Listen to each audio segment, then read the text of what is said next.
বাংলাদেশ টেলিভিশনের সোনালী ঐতিহ্যের ধারক জনপ্রিয় প্রতিভা অন্বেষণ অনুষ্ঠান নতুন কুড়ির চূড়ান্ত বাছাই পর্বের চতুর্থ দিন আজ।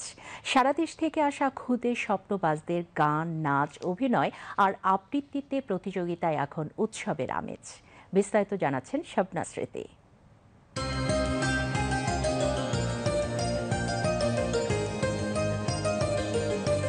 বাংলাদেশ টেলিভিশনের জনপ্রিয় প্রতিভা অন্বেষণ অনুষ্ঠান নতুন কুড়ির চূড়ান্ত বাছাই পর্বের চতুর্থ দিন আজ।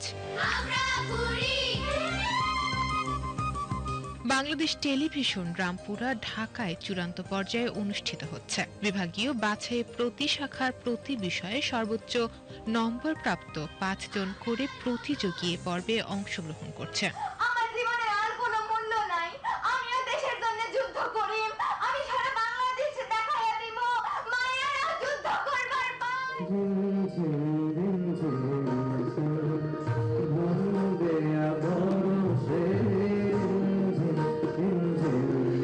জার্নিটা বেশ ভালো ছিল।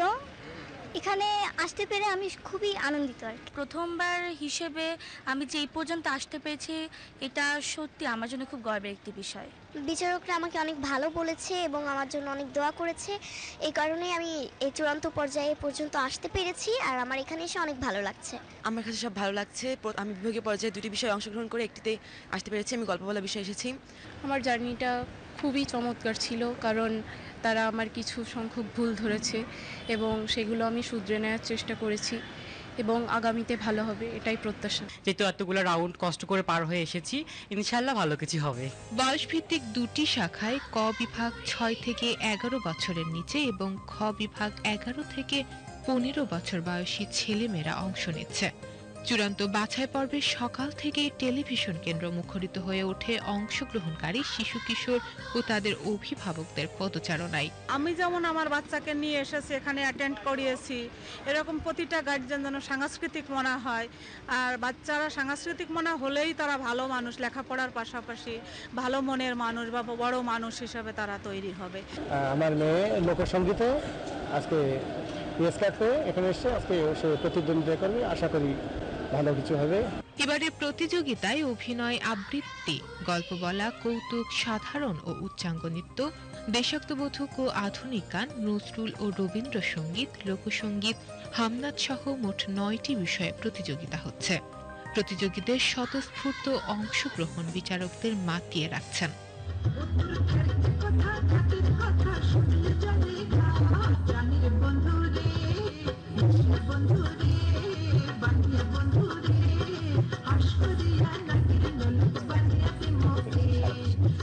আজকে এই চূড়ান্ত পর্যায়ের বিচারে এসে মনে হচ্ছে যে বাছাইটা প্রাথমিক পর্যায়ে খুব ভালো হয়েছে, কারণ যারা এখানে পারফরমেন্স করছেন তারা প্রত্যেকেই কিন্তু সম্ভাবনাময় এবং আমার মনে হচ্ছে যে গ্রুমিং করলে সবাই অসাধারণ হতে পারেন। তো নতুন কুড়িতে এর আগে যেমন আমরা অসাধারণ শিল্পীদের পেয়েছি, তারা যেমন বাংলাদেশকে এক ধরনের সাংস্কৃতিক নেতৃত্ব দিয়েছেন, আমি মনে করি এবারেও যারা এসেছে তারাও ভবিষ্যতে বাংলাদেশে সাংস্কৃতিকভাবে নেতৃত্ব দেবেন। এখন তো কুড়ি মানে চন্দ্রবিন্দু আছে, এই চন্দ্রবিন্দু একসময় থাকবে না। যখন কুড়ি হয়ে যাবে তখনই আমরা বুঝবো যে এই নতুন কুড়ি কী পরিমাণ কাজ দিয়েছে এবং সত্যি ওদের বেড়ে ওঠা, গড়ে ওঠার জন্যে এই জাতীয় অনুষ্ঠান খুবই দরকার, যেটা অনেকদিন পর শুরু হলো। কিন্তু আমি চাই যে এই প্রতিভাগুলোকে লালন করতে হবে। যে বাচ্চাগুলো এসছে তারা মূলত নিজেদের জন্য শিখেছে, তার বাবা মা হয়তো বলেছে এই জিনিসটা ভালো, সেভাবে তারা চর্চার মধ্যে ছিল। তো তারা অসাধারণ, এতদিন পরে একটা সিজন এবং এত বহুমুখী প্রতিভার অধিকারী কিছু বাচ্চারা এসছে, যেটা আসলে আমাদের হৃদয়কে একেবারে জুড়িয়ে দিয়েছে। এবং এই বাচ্চারা ভবিষ্যতে ওরা যে কোন জায়গায় পৌঁছাবে, মানে অনেক সম্ভাবনা আমি তাদের মধ্যে দেখতে পাচ্ছি। 1976 সালে বাংলাদেশ টেলিভিশনে যাত্রা শুরু করে নতুন কুড়ি, উপমহাদেশের প্রথম রিয়েলিটি শো ধাঁচের প্রতিভা অন্বেষণ অনুষ্ঠান। এখান থেকে উঠে এসেছেন বহু খ্যাতিমান শিল্পী। দীর্ঘদিন বন্ধ থাকার পর মূল নাম ও থিম সহ আবারও ফিরেছে নতুন কুড়ি।